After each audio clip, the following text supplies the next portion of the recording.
Habemos quienes nos gusta mucho la literatura, al grado de que nos gusta enterarnos de lo que otros piensan sobre la literatura. Lo que uno piensa al leer un texto, lo que otros piensan al leer otros textos, y eso de alguna forma son los ensayos, los análisis de los textos, los análisis de las circunstancias, los análisis de algún suceso, de algún evento. Este análisis que uno hace con el bagaje cultural con el que cuenta. Y eso te va permitiendo ir conociendo cada vez más sobre determinados temas. A mí que me gusta mucho leer poesía, me gusta la poesía, trato siempre de leer ensayos que hablen sobre los poemas.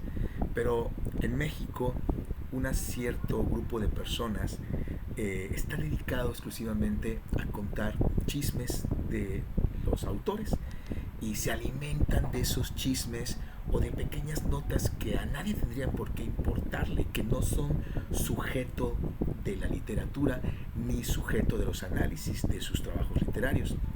Y les dan la oportunidad de publicar esas cosas absurdas en revistas de prestigio o que se supone que tienen tal prestigio, porque evidentemente lo único que tienen no es prestigio, sino es el recurso que muchas veces el gobierno ha puesto en esas revistas, en esos medios de comunicación, en esos periódicos, donde estos personajes se sienten intelectuales, se sienten cultos y publican muchísimas veces ciertas estupideces, como la que hoy les quiero compartir. Les voy a hacer la lectura de un texto que lleva por título Octavio Paz, Jaime Sabines, Tabaco y otras hierbas, de Aurelio Asiain. Primero está dedicado a Lorena Zamora y Marco Levario, para que más o menos se den una idea de lo que está planteando. Y vean ustedes este tipo de texto. Hace un momento vi en el periódico que se murió Jaime Sabines. Decidió morirse. Así. Ayer en la playa me acordé de ese poema suyo, oral, que ahora citan los periódicos. El mar se mide por olas, el cielo por alas, nosotros por lágrimas. El aire descansa en las hojas, el agua en los ojos, nosotros en nada. Parece que sales y soles, nosotros y nada. Es tristísimo, pero artificioso. A las olas no les corresponderían alas, sino nubes. Wow. Si no fuera por las L's, y las alas le dan las dos A's de las lágrimas. Pero nosotros también podríamos medirnos por suspiros, que cursi, por sueños, por nadas. Tengo la impresión, habla del poema, porque dice que es artificioso, critica el poema, pero lo critica siendo peor. Cuando vas a criticar algo, trata de ser mejor que al que estás criticando. Si tu lenguaje es peor, pues por Dios, qué ganas de humillarte la tuya. Tengo la impresión de que cuando piensan en Sabines, los lectores aprecian sobre todo la intensidad, la sinceridad, las emociones directas. Y sin embargo, qué técnica admirable. Fíjate, por ejemplo, en cómo depende todo el juego de las OEs en este poema que todos no sabemos.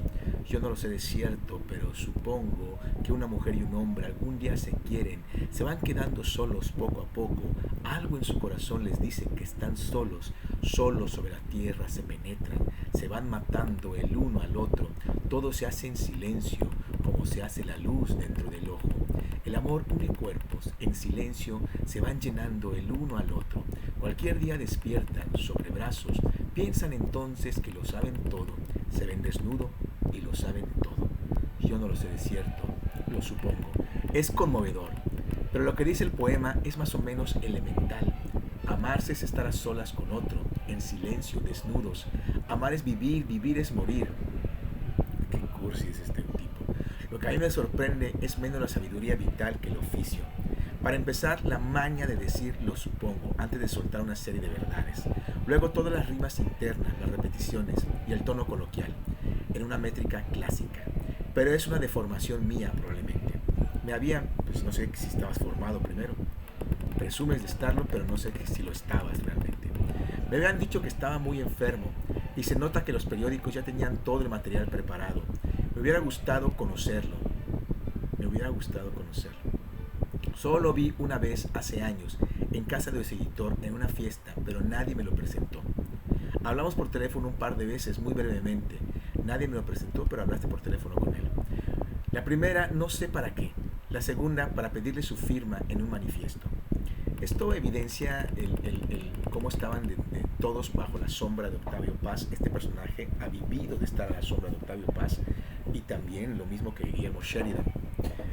Este es Aurelio Asiain, es un tipo que ha vivido de estar siempre colgado de la teta presupuestal, y vivió, y todo lo que logró, lo logró bajo los tanates de Octavio Paz. Sin embargo, escuchen, no me sorprendió que aceptara de inmediato, porque sabía lo que opinaba sobre el asunto, ni que le enviara saludos a Octavio Paz. Tampoco que me felicitara por un artículo que, a propósito de lo mismo, había publicado en esos días en un periódico. En cambio, me molestó que se refiriera con cierto desdén a Tomás Segovia, con quien yo polemizaba diciendo, ese amigo suyo, ¿cómo se llama? No me parece creíble que Sabines hubiera olvidado el artículo que Tomás escribió sobre él a principios de los años 60 y en el que lo llenaba de elogios. ¿Y qué? Si me llenas de elogios, tengo que rendirte pleitesía. ¿Y por qué Tomás Segovia llenaba de elogios? ¿Es un lamebolas? En todo caso, yo recuerdo todavía algunas frases de ese artículo. En particular se me quedó grabada una en que, al mencionar las cosas que Sabines le dan ternura, Tomás decía, sus bien amados cigarros. Sé porque se me grabó, porque evocaba al propio Tomás, que fuma tanto y con un gusto tan evidente. Desde luego, para alguien de tu edad, la frase no suena igual que cuando fue escrita, ni cuando la leí muchos años después, porque en aquel entonces los fumadores no eran mal vistos como ahora, y la imagen de un cigarro evocaba una hoguera a la intemperie, la intimidad en la noche fría, cosas así, no el cáncer y la muerte. Pero quizá eso mismo le dé ahora otro relieve a la frase. Pienso en mi abuela que en el hospital, invadida por el cáncer, aprovechaba cualquier descuido de las enfermeras para quitarse el tubo de oxígeno y encender unos de sus delicados. Terrible, sin duda. Pero cuando se refería a mi cancerito, lo hacía con una ternura desde luego más poderosa que la muerte. En buena parte, lo que nos hace humanos es precisamente esa capacidad de encontrar placer en lo que sabemos que nos mata. Esa idea sí me gustó. Una idea, yo creo, muy de Sabines. Habría que hacer un poema que dijera algo así como: ¿cómo no comprarte con esos cigarros, compararte con esos cigarros que te llevaron a la tumba, mientras con tus palabras hacías que los muertos salieran de la sombra en la que ahora entras, encendiendo uno más para seguir muriendo, como solo a los vivos nos corresponde hacerlo? Este texto es de Aurelio Asiain. Los anteriores eran de Sabines. Creo que sí notamos en algo la diferencia, ¿verdad? O sea, lo que él escribe y lo que escribía Sabines. Estamos frente a su prosa, una prosa ensayística, y aquí estamos frente a su poesía, a su capacidad de versificar. En las dos me parece que es muy mal. O algo así, porque no es mi estilo. Bueno. Sabines se murió un día 19 como Paz. Hoy estoy hablando con ustedes, es 19 de febrero. Pero un mes antes y 11 años más joven. Tenía 73. ¿Sí? Sabines se murió un día 19 como Paz. O sea, cuando escribe esto, Paz ya está muerto. Y es importante que lo tomemos en cuenta. Tenía 73. Al cumplir esa edad, Paz tenía más de 10 años de haber dejado de fumar. Una vez me contó en una conferencia quién es el sujeto. ¿Quién le contó una vez? ¿Paz o Sabines? Bueno, una vez me contó en una conferencia en la Facultad de Filosofía y Letras de la UNAM que había dejado de escribir durante 6 meses porque no lograba hacerlo sin un cigarrillo en la mano. Yo fumaba cuando lo conocí, pero evitaba hacerlo en su presencia porque sé lo molesto que puede ser el humo para quienes no son fumadores, porque eres un adulador de paz, sobre todo si antes lo han sido. Pero todo el mundo tiene sus miramientos. Una noche, en una cena en las Flores del Mal, el restaurante de la Casa Lam, me tocó sentarme entre él y mi mujer, flanqueada por Julio Trujillo. En cierto momento, Aurelia encendió un cigarrillo. Octavio la miró sorprendido y le dijo: ¿pero cómo? ¿Tú fumas? ¿Por qué? Pues no sé, porque me gusta, Octavio. Mejor fuma marihuana, que sirve de algo. Solo que usted traiga, dije yo, porque nosotros no. Paz y yo siempre nos hablábamos de usted. Pues sí, tú eras un rapazuelo y él era Paz, excepto en sus últimos meses. Pero con mi mujer se hablaba de tú, porque la conoció desde pequeña. A todos nos hizo gracia el comentario, pero no todos sabían que lo decían en burlas veraz. No es que Paz fumara marihuana, pero lo había hecho En Libro entre Ruinas, el primer poema de su primer libro, de veras importante, La Estación Violenta, hay estos versos. Cae la noche sobre Teotihuacán. En lo alto de la pirámide los muchachos fuman marihuana. Suenan guitarras roncas. Qué hierba, qué agua de vida de darnos la vida. ¿Dónde desenterrar la palabra? La proporción que rige al himno y al discurso, al baile, a la ciudad y a la balanza. Un día me confirmó lo que yo sospechaba, que esos muchachos eran él mismo y sus amigos. No recuerdo ya el nombre del que había iniciado en esas prácticas, pero sí que fue en Acapulco, en un momento en que él estaba muy triste o deprimido por causa de una ruptura amorosa. Me habló de caminatas largas por la playa, de los atardeceres en la quebrada, y me acuerdo bien de la frase, de las perspectivas sorprendentes de un cuadro de Chirico que habían observado al final de una cena en casa de amigos, en París. No he logrado localizar la crónica en que Guillermo Cabrera Infante cuenta cómo, durante una reunión en su casa en la que se encontraban Carlos Fuentes, Mario Vargas Llosa, Octavio Paz y Héctor Manjarrés, los dos primeros rechazaron, uno con la excusa de que no necesitaban drogas para divertirse, y el otro arguyendo que debía ponerse a trabajar la rebanada de pastel de marihuana que el poeta no dudó en devorar. Y Manjarrés, no sé, habría que preguntarle. En mi imaginación, el departamento londinense y el parisino son el mismo en que, durante una cena postinera con mujeres elegantes, José Bianco y Octavio Paz inhalan cocaína del cuadro de Chirico, que siempre me he representado como el misterio de la hora, pero en marineros ocultos en los portales, y cuyos puños dejarán más tarde, hacia la madrugada, unas huellas en el rostro feliz de José Bianco. Esto último ocurre en Marsella, pero la imaginación abre perspectivas sorprendentes. Octavio Paz no era, desde luego, un propagandista de las drogas, no son el agua de vida que buscamos, pero tampoco era un puritano. Mucho antes que Gabriel García Márquez y que Milton Friedman se pronunció por su despenalización e insistió en que el mal no estaba en ella, sino en una sociedad que no ofrecía salidas, sino puertas falsas. Le preocupaba mucho más el alcoholismo, que había acabado con tantos amigos y compañeros de generación. Un poeta uruguayo me contó su sorpresa cuando el poeta, al que veía por primera vez, le dijo al verlo tomar un trago de tequila: usted bebe demasiado. Se ve la manera en que tomó el vaso. Cuídese. ¿Cuántas veces me habrá descrito atribulado? Esto me parece de lo más vergonzoso. Atribulado al pobre de Pepe Revueltas, en el piso, en cuatro patas, rodeado por un grupo de jóvenes borrachos y gritando: soy un perro, Octavio, soy un perro miserable. Imagínense ustedes a Revueltas en esa posición. Eso es lo que este personaje, Aurelio Asiain, hace de Revueltas. Evidentemente, también Revueltas ya está muerto, que no lo puede desdecir. Pero, aunque fuera verdad, ¿por qué los que queremos leer sobre la obra de Sabines, que se supone que es un texto que publica porque murió Sabines, acaba en una imagen de este personaje diciendo que José Revueltas corría como perro todo borracho? ¿Cuántas veces había evocado la figura de José Alvarado corriendo por la casa de la bandida envuelto en una sábana? Al hablar sobre José Gorostiza, era casi inevitable que se refiriera a los cajones de su escritorio llenos de medicinas, unos de botellas de whisky y otros. Pepe se llenaba de trabajo y de enfermedades imaginarias para huir de una melancolía que curaba todas las noches con alcohol. Y lo pone entrecomillado, porque Aurelio Asiain, este cobarde, nos hace creer que esas cosas las dijo Octavio Paz. ¿Cuántos Pepes, Alvarado, Revueltas, Gorostiza habrán el nombre José alguna condena? Eso es clasismo. Yo me llamo Aurelio Asiain, tú te llamas José, pero hay que decirte Pepe. A Paz le gustaba beber, sin embargo, cuando lo visitaba en su departamento de Reforma, era costumbre que hacia las 9, cuando habíamos pasado de los asuntos de trabajo y la conversación, porque era él y si era su perro, era un perro de Octavio Paz. Era costumbre que hacia las 9, cuando habíamos pasado los asuntos del trabajo y la conversación, se internaba por terrenos más amables. María José, María Pepe, apareciera en la biblioteca con una botella de whisky, vasos y hielos o con un ajedrez y copas.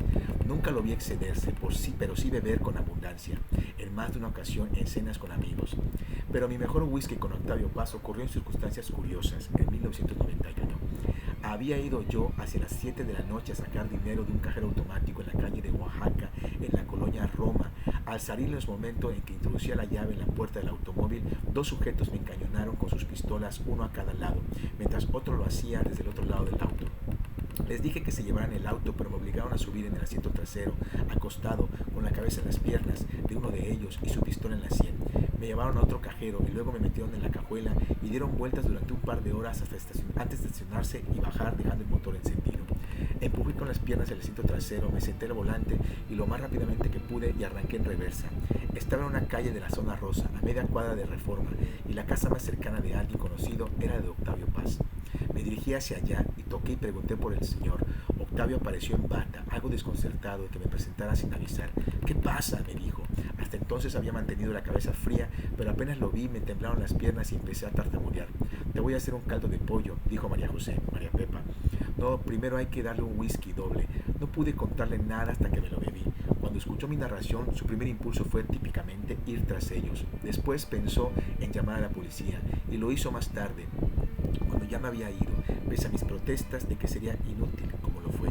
Pero al final hablamos largamente de las memorias de Casanova por su fuga de la cárcel de los Plomos, desde luego, y yo volví a mi casa de muy buen humor y con la sensación de haber vivido una aventura. Escrito en Acapulco el 20 de marzo de 1999. ¿Qué vemos en este texto? Yo ando buscando textos que me hablen sobre el análisis de los poemas, el análisis, la crítica de la poesía que se escribe en México, ¿sí?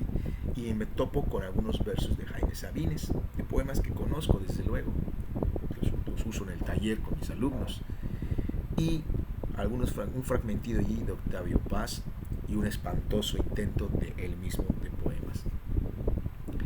Pero un texto que cualquier editor rechazaría por lo malo que está escrito. No tiene, ni el título tiene sentido, ¿sí? Y él puede decir, no, pues es un texto de una digresión que no pudiste entender. No, son chismes. Te piden un texto a la muerte de Jaime Sabines, o bajo el pretexto de la muerte de Jaime Sabines debes escribir un texto, pero como lo único que sabes es haber metido la nariz en el trasero de Octavio Paz y vivir de eso hasta el día de hoy, 2026, que Aurelio Sainz sigue viviendo de esa época en que fue el perro de Octavio Paz, pues entonces escribo esta estupidez, una estupidez. No escribe sobre la muerte de Jaime Sabines, no escribe sobre un recuerdo de Jaime Sabines. Topa a Octavio Paz, pero topa diciéndonos que Octavio Paz le encantaba la marihuana, se metía líneas de cocaína con alguien más. Nos habla de José Revueltas, el gran José Revueltas, no habla de su trabajo literario, y así son. Ahí tengo un libro de Guillermo Sheridan que lo que nos cuenta de Revueltas es iba a la isla, se estaba tirando a una chamaquita a la que le doblaba la edad. Él tenía 50, 40 años, la chamaquita tenía 20, le hizo un hijo y luego la abandonó. Eso Sheridan nos cuenta en un chisme literario sobre Revueltas. Beatriz Espejo nos cuenta un chisme de Tomás Segovia. En otro texto que les voy a leer un día, dice eso. Tomás Segovia, sí, este desgraciado que engañaba a la pobrecita, y habla de la esposa de Tomás Segovia. Pero, neta, yo quiero leer sobre la obra de los autores, no sobre sus chismes. Pero esos chismes son los que los han puesto en estos puestos de editores de revista, de editores del Fondo de Cultura Económica, de editores de grandes revistas con gran presupuesto sobre la cultura mexicana. Y para esto les alcanza. Para esto hay que preguntarle a Monjarrés si él también se metió en líneas de coca, si él también estaba borracho. Para esto, ¿sí? Ese término de todos son José. Seguramente los José tienen algo clasista tremendamente. ¿Cuántos se llaman José? Pero luego el animal no se da cuenta de que es María José Paz, ¿sí? La segunda esposa de Octavio Paz. Entonces, tiene ni pies ni cabeza el texto. Quería compartírselos para que ustedes vean que estas figurines que andan firmando todo el tiempo como los grandes intelectuales y que todavía se atreven a criticar al gobierno actual, a criticar a Andrés Manuel López Obrador, a criticar a todo el grupo intelectual que se acerca a Andrés Manuel López Obrador, que realmente rechaza este tipo de embrollos chismológicos, nada culturales, nada poco intelectuales, que no tienen ningún proceso de información que sea positivo. Esto es lo que para esto les alcanza, para presumir cosas, presumir sus viajes a Europa, presumir sus viajes a Acapulco, presumir yo me senté junto a fulano y junto a sotano, presunción, crítica, pero esto lo saca porque ya murió Sabines, ya murió Revueltas, ya murió Octavio Paz. Hay que ser cobarde.